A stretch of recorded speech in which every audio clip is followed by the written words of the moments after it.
38-33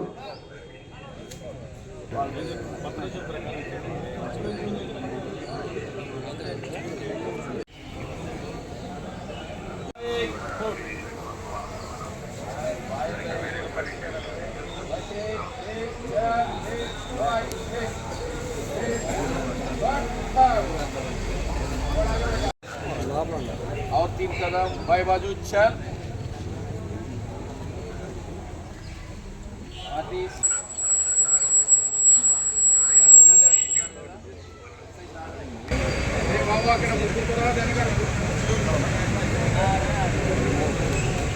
జరిగింది.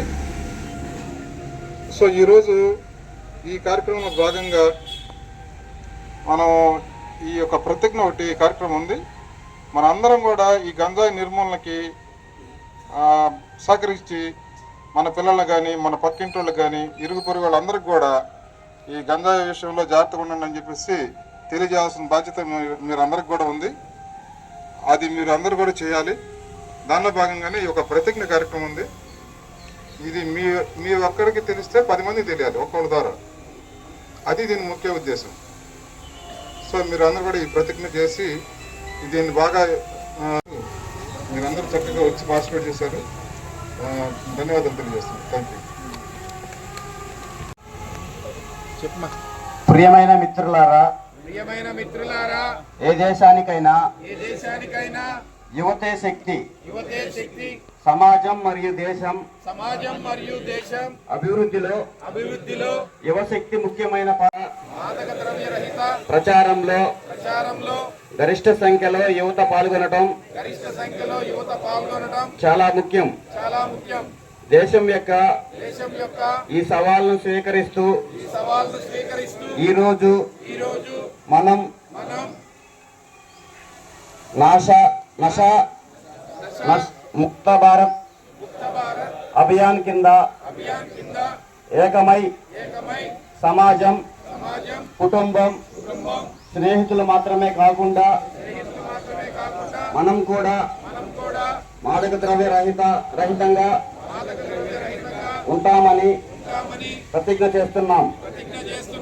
ఎందుకంటే మార్పు మనతోనే ప్రారంభం కావాలి. కాబట్టి మనమందరం కలిసి మన ఆంధ్రప్రదేశ్ ని మాదక ద్రవ్య రహితంగా మార్చడానికి దృఢమైన సంకల్పం తీసుకుందాం. నా దేశాన్ని మాదక ద్రవ్య రహితంగా మార్చడానికి నా శక్తి మేరకు నేను కృషి చేస్తానని ప్రతిజ్ఞ చేస్తున్నాను. జై హింద్. అందరికీ నమస్కారం. ఈరోజు మన రాష్ట్ర ప్రభుత్వం యొక్క ప్రతిష్టతో చేస్తున్నటువంటి వజ్రప్రహార్ ప్రోగ్రాంలో భాగంగా మా బాపట్ల జిల్లా ఎస్పీ ఉమా మహేశ్వర్ ఐపీఎస్ గారి ఆదేశాల ప్రకారంగా ఈ కొల్లూరు గ్రామంలో కార్డినెన్స్ సెర్చ్ చేయడం జరిగింది. ఇందులో మా సబ్ డివిజన్ నుంచి 4 సిఐలు, అందరూ ఎస్ఐలు మరియు సిబ్బంది కూడా పార్టిసిపేట్ చేసాం. ఎర్లీ మార్నింగ్ కార్డినెన్స్ సెర్చ్ చేసాం. అన్ని హౌసెస్ చెక్ చేయడం జరిగింది. దీనిలో ఒక 70 బైకులు, ఒక ఆటోని రికార్డ్స్ లేకుండా ఉన్నవి గుర్తించాం. వాటిని మేము వెరిఫై చేసుకొని ఆ డాక్యుమెంట్స్ తెచ్చినప్పుడు వాటిని రిజల్వ్ చేస్తాం. ఇదేంటంటే ఒక 4 రోజుల ప్రోగ్రాం కంటిన్యూగా ఉంటుంది. దీని ముఖ్య ఉద్దేశం ఏంటంటే ఈ గంజాయిని సమూలంగా నిర్మించాలి. సమాజంలో గంజాయికి బానిసలైపోయి యువత భవిష్యత్తును పాడు చేసుకుంటున్నారు. కాబట్టి గంజాయిపై పూర్తి నిఘా పెట్టి ఈ కన్జంప్షన్ కానీ, ట్రాన్స్పోర్టేషన్ కానీ, సెల్లింగ్ కానీ లేకుండా చేయాలనే ఉద్దేశంతో ఈ కార్యక్రమం ఏర్పాటు చేయడం జరిగింది. అదేవిధంగా ప్రజలందరూ కూడా మాకు చక్కగా సహకరించారు. ఇంకా ఈ గంజాయి సంబంధించిన ఇన్ఫర్మేషన్ ఏదైనా ఉన్నట్లయితే 1972కి ఫోన్ చేసి తెలియజేసినట్లయితే ఇమీడియట్గా మేము దానిపైన యాక్షన్ తీసుకుంటాం.